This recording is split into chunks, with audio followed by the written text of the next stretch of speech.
Welcome, everyone. Let tonight's storm wash away your thoughts. I hope these stories will help you sleep. Subscribe to keep this quiet corner growing.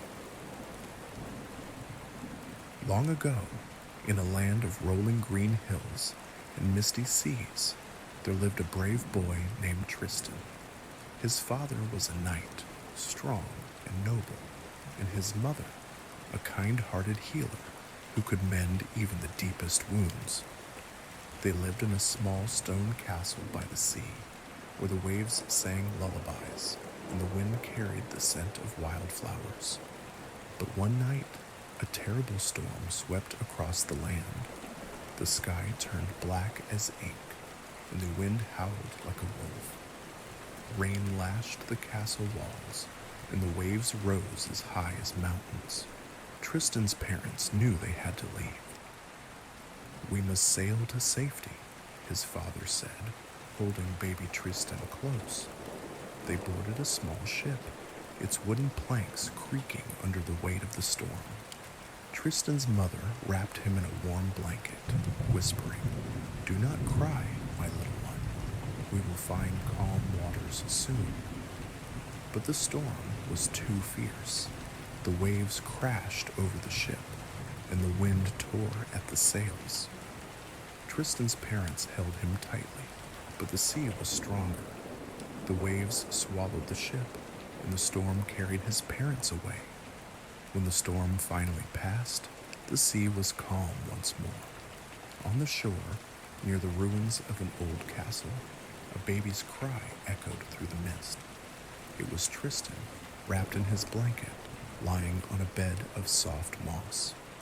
A wise old knight named Lord Mark heard the cry. He had been riding along the shore, searching for survivors of the storm. When he found the baby, his heart melted. Who could leave such a precious child? He wondered aloud. Lord Mark knelt beside Tristan and gently picked him up. The baby stopped crying and looked up at the knight with wide, curious eyes. "You are safe now, little one," Lord Mark whispered. He wrapped Tristan in his cloak and carried him to his horse. The journey to Lord Mark's fortress was long, but Tristan slept peacefully in the knight's arms. When they arrived, the servants gathered around, cooing at the baby. "What is his name?" one asked. Lord Mark thought for a moment. "His name is Tristan," he said. "It means sorrow, for he has known great loss, but I will raise him with love, and he will grow strong and brave." And so, Tristan grew up in Lord Mark's stone fortress. He learned to sword fight, ride horses, and sing songs by the fire. The servants adored him, and Lord Mark treated him like a son. But deep inside, Tristan always wondered about his real parents. Sometimes, he would sit by the sea, watching the waves and listening to the wind. He felt a strange connection to the water, as if it held secrets about his past. One day, he asked Lord Mark, "Who were my parents? Why did they leave me?" Lord Mark sighed and placed a hand on Tristan's shoulder. "They did not leave you, my boy. The storm took them, but they loved you dearly, and I will always be here for you." Tristan nodded, but the questions lingered in his heart. He didn't know it yet, but his life was about to change forever. Years passed, and Tristan grew into a strong and handsome young man. He was brave like his father and kind like his mother. Lord Mark taught him everything he knew: how to wield a sword, ride a horse, and lead with honor. The people of the fortress loved Tristan, for he was always ready to help anyone in need. One day, as the sun dipped below the hills, a messenger arrived at the fortress. His face was pale, and his hands trembled as he spoke. "A giant has come," he said. "His name is Morholt, and he demands our gold. If we do not give it to him, He will burn our villages." The people gasped. Morholt was a fearsome warrior from across the sea. He was as tall as two men, with a voice like thunder and a sword as long as a tree. No one had ever defeated him. Lord Mark called his knights together. "We must protect our people," he said, "but Morholt is too strong. We need a plan." Tristan stepped forward, his eyes shining with determination. "I will fight him," he said. The room fell silent. Lord Mark looked at Tristan with pride and worry. "You are brave, my boy," he said, "but Morholt is a dangerous foe. Are you sure?" Tristan nodded. "I cannot stand by while our people suffer. I will face him." The next morning, Tristan stood on the rocky shore, waiting for Morholt. The giant arrived in a black ship, its sails tattered and its hull scarred from battles. Morholt stepped onto the sand, his heavy boots crunching on the stones. He looked down at Tristan and laughed. "You are just a boy," he said. "Do you really think you can defeat me?" Tristan gripped his sword tightly. "I will try," he said. The battle began. Morholt swung his massive sword, but Tristan was quick. He dodged and weaved, his movements as graceful as a dancer. The clash of their swords rang out like bells, and sparks flew into the air like fireflies. For hours they fought. The sun rose higher in the sky, and the waves crashed against the shore as if cheering them on. Tristan grew tired, but he did not give up. He remembered Lord Mark's words. "A true knight fights not for glory, but for those who cannot fight for themselves." Finally, Tristan saw his chance. He ducked under Morholt's swing and struck the giant's leg. Morholt roared in pain and fell to one knee. With one last burst of strength, Tristan disarmed him and held his sword to the giant's chest. "Yield," Tristan said. Morholt glared at him, but nodded. "You have won, boy," he said, "but my blade is poisoned. You will not live to celebrate the victory." Tristan felt a sharp pain in his side. He looked down and saw a small cut, barely bleeding but burning like fire. Morholt's sword had grazed him, and the poison was already spreading. The giant stood and limped back to his ship. "You are brave," he said, "but bravery cannot save you now." As Morholt sailed away, Tristan collapsed on the sand. The world spun around him, and his vision grew blurry. He thought of Lord Mark, of the fortress, and of the sea that had taken his parents. "I have failed," he whispered. But then he heard a voice, soft and gentle, like a song on the wind. It was a voice he would never forget. Tristan lay on the sandy shore, his body growing weaker by the moment. The poison from Morholt's blade burned through his veins, and his breath came in shallow gasps. The sky above him swirled with gray clouds, and the waves whispered softly as if trying to comfort him. Lord Mark and the knights found him there, pale and trembling. They carried him back to the fortress, their faces filled with worry. The healers worked tirelessly, mixing herbs and chanting prayers, but the poison was too strong. "There is nothing more we can do," the chief healer said sadly. "He will not last the night." Lord Mark knelt beside Tristan's bed, his eyes filled with tears. "You are like a son to me," he said. "I cannot lose you." Tristan tried to speak, but his voice was barely a whisper. "Do not grieve for me," he said. "I fought for our people. That is enough." But Lord Mark could not accept this. He remembered the storm that had brought Tristan to him all those years ago. "If the sea gave you to me," he said, "perhaps it can save you now." That night, Lord Mark and his knights carried Tristan to a small boat. They laid him gently inside, wrapping him in a warm blanket and placing a harp by his side. A single lantern hung from the mast, its golden light flickering like a star. "Let the sea decide his fate," Lord Mark said. He pushed the boat into the water, and the waves carried it away. The boat drifted for hours, guided by the wind and the currents. Tristan drifted in and out of sleep, his dreams filled with strange visions. He saw his parents, their faces kind and smiling. He saw Lord Mark, standing tall and proud, and he saw a girl with hair like sunlight, her voice soft and soothing. When the boat finally reached land, it was dawn. The sky was painted in shades of pink and gold, and the air smelled of salt and wildflowers. The boat came to rest on a rocky shore, where a young princess stood, her blue eyes wide with curiosity. Her name was Isolde. She was the daughter of the king of this land, and she had a gift for healing.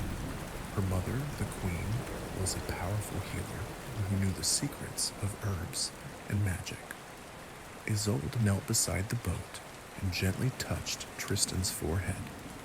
"He is alive," she said, "but only just." With the help of her servants, Isolde carried Tristan to the castle. She laid him in a soft bed and began her work. She washed his wound with water from a sacred spring and applied a paste made of healing herbs. She sang to him, her voice as gentle as a lullaby, and held his hand as he slept. Days passed, and slowly the poison began to fade. Tristan's color returned, and his breathing grew steady. When he finally opened his eyes, the first thing he saw was Isolde's face, glowing like the morning sun.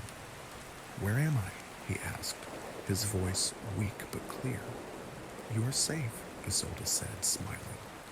"I am Isolde. You were brought to us by the sea." Tristan looked at her, and something stirred in his heart. He had never seen anyone so kind, so beautiful. "Thank you," he said. "You saved my life," Isolde blushed. "It was the sea that brought you here," she said, "and perhaps something greater than the sea." As Tristan grew stronger, he and Isolde spent hours together. They walked in the castle gardens, where roses bloomed in every color. They sat by the fire, sharing stories of their lives. And every day, Tristan felt his heart grow lighter, as if the poison had never touched him. But deep inside, he knew his time in this peaceful place could not last. He had a duty to Lord Mark and his people, and Isolde had a duty of her own, one that would soon pull them apart. Tristan's days in Isolde's castle were filled with warmth and light. His strength returned, and his heart felt lighter than it had in years. He and Isolde spent every moment together, walking through the castle gardens, where roses bloomed in every color, and sitting by the fire, sharing stories of their lives. One evening, as the sun dipped below the horizon, Isolde's mother, the queen, called her into the healing room. The room was filled with jars of herbs, sparkling crystals, and the sweet scent of lavender. "Isolde," the queen said, holding a small vial of golden liquid. "This is a special potion. It is meant for you and your future husband. When you drink it together, your love will be eternal." Isolde took the vial, her fingers trembling slightly. "Thank you, mother," she said, but her heart felt heavy. She had not yet met the man she was to marry, and the thought of a love chosen for her made her uneasy. That night, Isolde sat by the fire with Tristan. The room was cozy, with the flames crackling softly and the scent of pine filling the air. They laughed and talked, their voices blending like music. "Tell me about your home," Isolde said, her blue eyes shining with curiosity. Tristan smiled. "It's a land of green hills and misty seas," he said.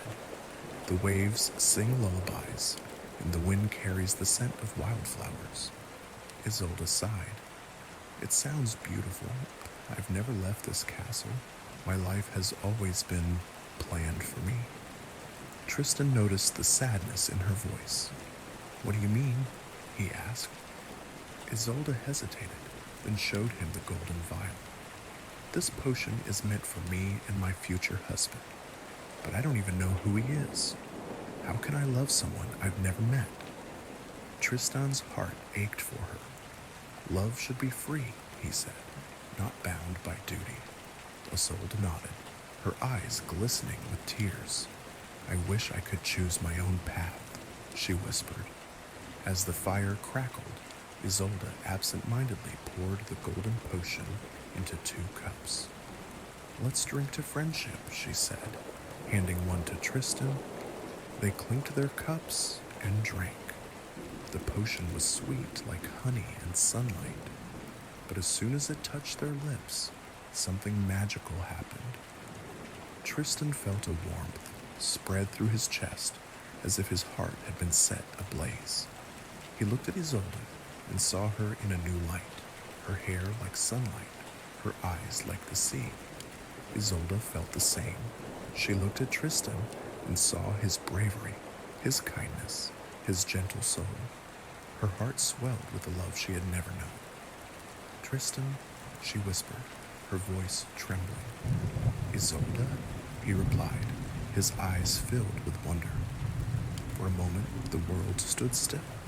The fire crackled softly, and the stars outside the window seemed to shine brighter.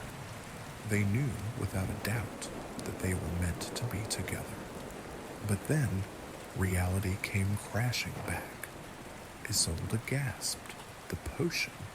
It was meant for me and my future husband. What have we done?" Tristan's heart sank.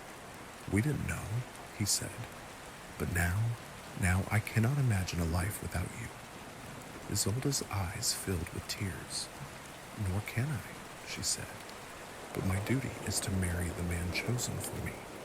If anyone finds out about this, it will bring shame to my family." Tristan reached for her hand. "We will find a way," he said. "Love like this cannot be wrong." But deep inside, they both knew the truth. Their love was forbidden, and the path ahead would be filled with challenges. Tristan knew he could not stay in Isolde's castle forever. His heart ached at the thought of leaving her, but he had a duty to Lord Mark and his people. With a heavy heart, he prepared to return home. "Promise me you will not forget me," Isolde said, her voice trembling as she stood by the castle gates. Tristan took her hand, his eyes filled with sorrow. "I could never forget you," he said. "You are my heart, Isolde. No matter where I go, I will carry you with me." Isolde's eyes glistened with tears. "And I will carry you in mine," she whispered. Tristan mounted his horse and rode away, the golden potion's magic still burning in his chest. The journey home was long, and every mile felt like a step further from the love he had found. When he returned to Lord Mark's fortress, the people cheered. "Tristan is back," they cried. "Our hero has returned." Lord Mark embraced him, his eyes filled with pride. "You have done well, my boy," he said, "but you look troubled. What weighs on your heart?" Tristan forced a smile. "Nothing, my lord," he said. "I am just tired from the journey." But inside, his heart was breaking. Weeks passed, and Tristan tried to focus on his duties. He trained with the knights, helped the villagers, and sang songs by the fire. But every night he dreamed of Isolde, her smile, her voice, her gentle touch. One day, a messenger arrived at the fortress with news that shook Tristan to his core. "Lord Mark," the messenger said, "the king of the neighboring land has offered his daughter's hand in marriage. Her name is Isolde, and she is said to be as kind as she is beautiful." Tristan's heart stopped. "Isolde?" Lord Mark's eyes lit up. "This is a great honor," he said. "A marriage alliance will bring peace to our lands. Tristan, you must go and bring her to me." Tristan felt as if the ground had been ripped from under him. "My lord," he said, his voice trembling, "are you sure this is wise?" Lord Mark nodded. "It is for the good of our people," he said. "You will leave at once." Tristan had no choice. He mounted his horse and rode to Isolde's castle, his heart heavy with dread. When he arrived, Isolde was waiting for him. She wore a gown of silver and pearls, her hair braided with flowers, but her eyes were filled with sorrow. "Tristan," she whispered. "Isolde's," he replied, his voice breaking. They stood in silence, the weight of their love and duty pressing down on them. The wedding day arrived. The castle was filled with music and laughter, but Tristan and Isolde felt only sadness. As Isolde walked down the aisle, her eyes met Tristan's. In that moment, they both knew their love was stronger than any duty, any vow. But they could not speak. They could not act. They could only watch as their hearts were torn apart. When the ceremony ended, Isolde stood beside Lord Mark, her hand in his. She smiled at him, but her eyes searched for Tristan. Tristan stood in the shadows, his heart breaking. He knew he could never tell Lord Mark the truth. He could never betray the man who had raised him like a son. But as the stars filled the night sky, Tristan whispered a promise to the wind. "I will love you forever, Isolde. No matter where life takes us, you will always be my heart." And somewhere, far away, Isolde whispered the same. After the wedding, life in Lord Mark's fortress settled into a new rhythm. Isolde played her role as lady of the castle with grace, her smile warm and her words kind. But her heart ached for Tristan, and his heart ached for her. They tried to stay apart, to honor their duties, but the golden potion's magic was too strong. It pulled them together like the tide to the shore, and they could not resist. One moonlit night, when the castle was quiet and the stars sparkled like diamonds, Tristan slipped into the garden. The air was cool, and the scent of roses filled the night. He waited under a willow tree, its branches swaying gently in the breeze. Soon, Isolde appeared, her silver gown glowing in the moonlight. She ran to him, and they embraced, their hearts beating as one. "I've missed you," Tristan whispered, his voice trembling. "And I've missed you," Isolde replied, her eyes filled with tears. They sat together under the willow tree, holding hands and sharing their sorrows. "I feel like a bird in a cage," Isolde said. "I long to be free, to follow my heart." Tristan nodded. "I feel the same," he said. "But we cannot betray Lord Mark. He has been like a father to me." Isolde sighed. "I know," she said, "but how can we live like this, hiding our love in the shadows?"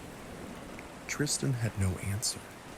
They sat in silence, the moonlight wrapping them in its gentle glow. Night after night they met in secret. Sometimes they talked for hours, sharing their dreams and fears. Other times, they simply sat together, finding comfort in each other's presence. But their secret could not stay hidden forever. One evening, a jealous knight named Sir Andred saw them together. He had always envied Tristan's bravery and Lord Mark's favor. When he saw Tristan, and Isolde in the garden, his heart filled with spite. This is my chance, he thought. I will tell Lord Mark, and Tristan will be disgraced. The next morning, Sir Andred went to Lord Mark's chambers. My lord, he said, I have something to tell you. It is about Tristan and Lady Isolde. Lord Mark's face grew pale as Sir Andred spoke. Are you sure? He asked. I saw them with my own eyes, Sir Andred said. They meet in secret under the cover of night. Lord Mark's heart ached. He loved Tristan like a son, and he trusted Isolde, but he could not ignore what he had heard. That evening, Lord Mark called Tristan to his chambers. Is it true? He asked, his voice heavy with sorrow. Do you meet with Isolde in secret? Tristan's heart sank. He wanted to lie, to protect Lord Mark from the truth, but he could not. Yes, he said softly. I love her, my lord. I did not mean to betray you. Lord Mark turned away, his shoulders slumped. Leave me, he said. I must think. Tristan left the room, his heart heavy with guilt. He knew their secret was out, and the consequences would be dire. That night, he met Isolde in the garden one last time. We cannot meet again, he said. Lord Mark knows. Isolde's eyes filled with tears. What will we do? She asked. Tristan took her hand. Yes, we will face this together, he said. No matter what happens, I will always love you. They embraced under the willow tree, the moonlight casting their shadows on the ground. But even as they held each other, they knew their love was about to be tested like never before. The next morning, the fortress buzzed with whispers. Servants and knights alike spoke in hushed tones about Tristan and Isolde. Lord Mark's heart was heavy, but he knew he had to address the rumors. He called a gathering in the great hall, where the stone walls echoed with the sound of footsteps and murmurs. Tristan stood before Lord Mark, his head bowed. Isolde stood beside him, her hands clasped tightly.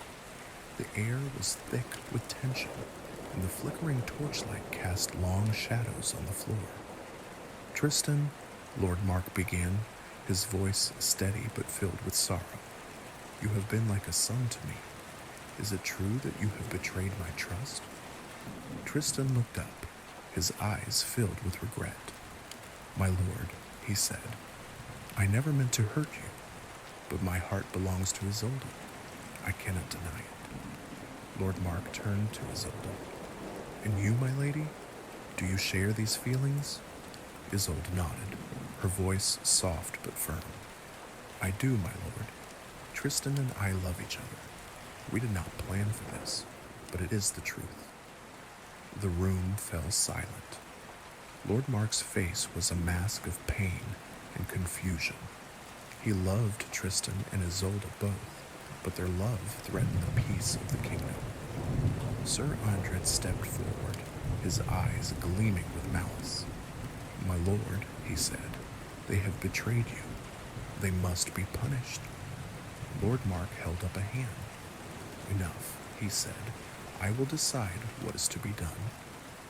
He thought for a long moment, his gaze shifting between Tristan and Isolde.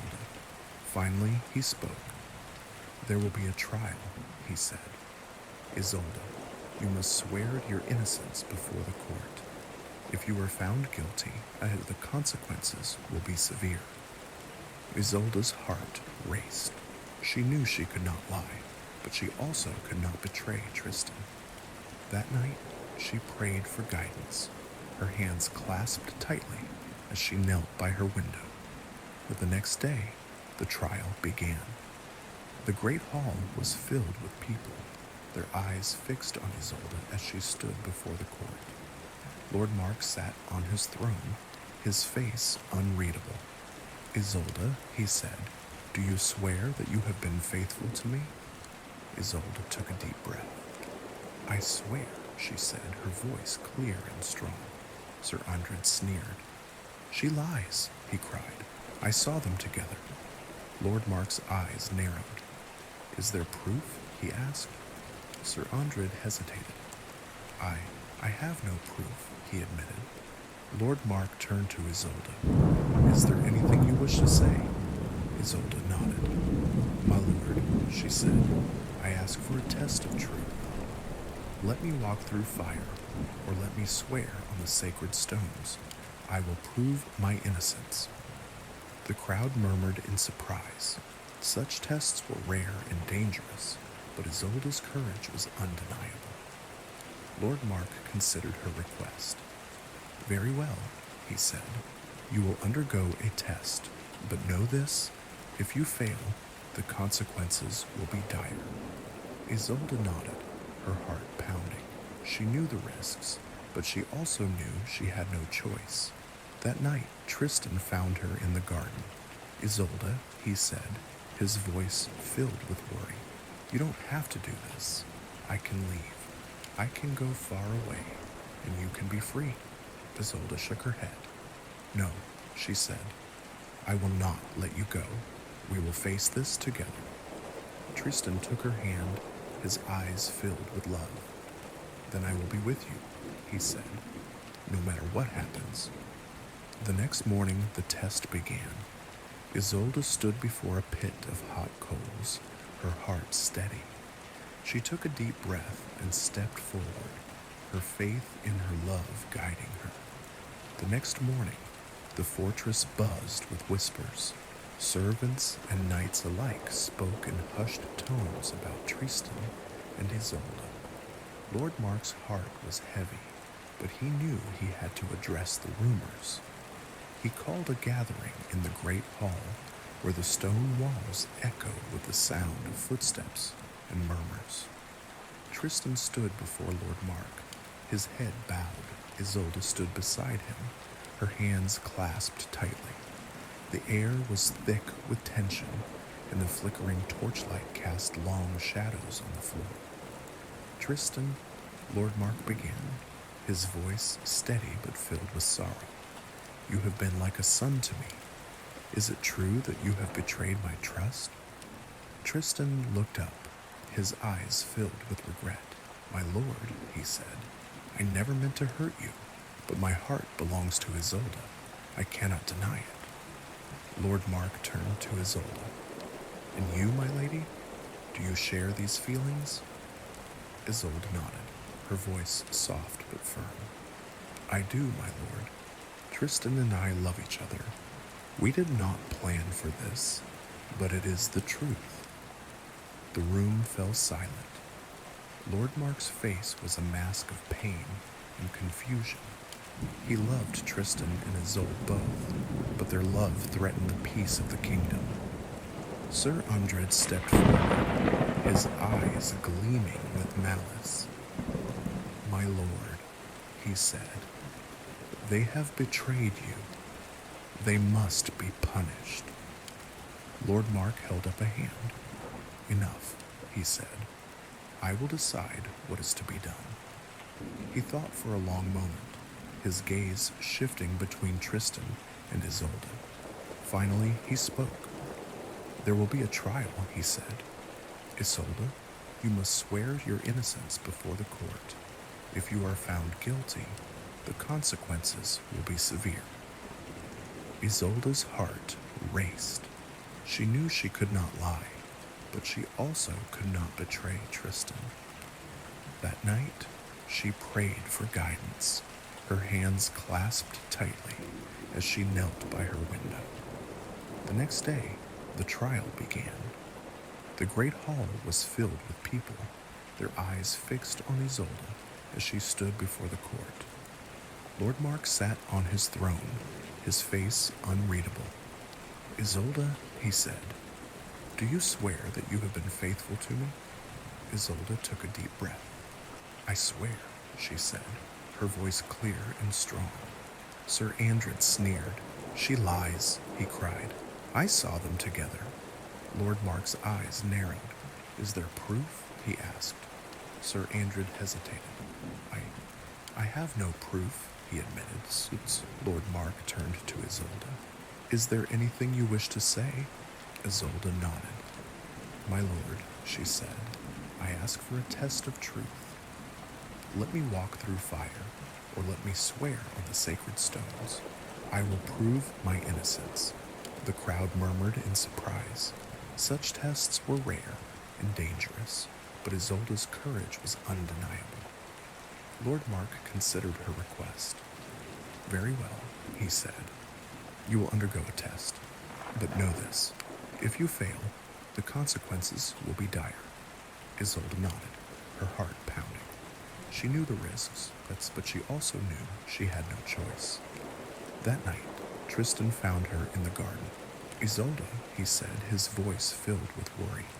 You don't have to do this. I can leave. I can go far away, and you can be free. Isolde shook her head. No, she said. I will not let you go. We will face this together. Tristan took her hand, his eyes filled with love. Then I will be with you, he said, no matter what happens. The next morning, the test began. Isolde stood before a pit of hot coals, her heart steady. She took a deep breath and stepped forward, her faith in her love guiding her. The test of truth was over, and Isolde had passed. The flames had not touched her, and the sacred stones had glowed with a pure light. The people whispered in awe, and even Sir Andred could not deny her innocence. But the trial left a shadow over the fortress. Lord Mark's heart was heavy, and the bond between him and Tristan felt strained. Though Isolde had proven her loyalty, the whispers of betrayal lingered in the air like a storm cloud. One evening, Lord Mark called Tristan to his chambers. The room was warm, with a fire crackling in the hearth, but the atmosphere was cold. Tristan, Lord Mark said, his voice weary, you have been like a son to me. But what has happened cannot be undone. The people need to trust their leaders, and trust is fragile. Tristan nodded, his heart aching. I understand, my lord, he said. I never meant to bring shame to you or the kingdom. Lord Mark sighed. I know, he said, but for the good of our people, I must ask you to leave. Go to a distant land where you can start anew. Perhaps in time, the wounds will heal. Tristan's eyes filled with tears, but he did not argue. He knew Lord Mark was right. I will go, he said, but know this, I will always honor you, and I will always love Isolde. Lord Mark placed a hand on Tristan's shoulder. You are brave, my boy, he said, and I will always think of you as my son. That night, when Tristan packed his belongings, a sword, a cloak, and a small harp, he slipped out of the fortress under the cover of darkness, the moon casting a silver glow on the path ahead. Isolde waited for him at the edge of the forest. Her eyes were red from crying, but her voice was steady. I cannot bear to see you go, she said. Tristan took her hand. I must, he said, but I will carry you in my heart, always. Isolde pressed a small locket into his palm. Inside was a tiny painting of her face. Take this, she said, so you will never forget me. Tristan kissed her hand. I could never forget you, he said. No matter where I go, you are my home. They embraced one last time, their tears mingling in the moonlight. Then Tristan mounted his horse and rode away, the locket clutched tightly in his hand. The journey was long and lonely. Tristan traveled through forests and over mountains, his heart heavy with sorrow. But he carried Isolde's love with him, like a flame in the darkness. In a distant land, Tristan found refuge in a small village.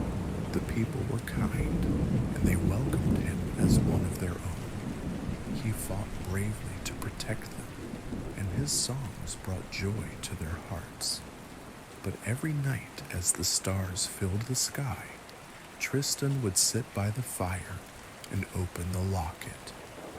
He would gaze at Isolde's face and whisper, "I love you." And far away, in the fortress by the sea, Isolde would sit by her window and look at the stars. Though they were apart, their love remained strong, like a thread connecting their hearts across the miles.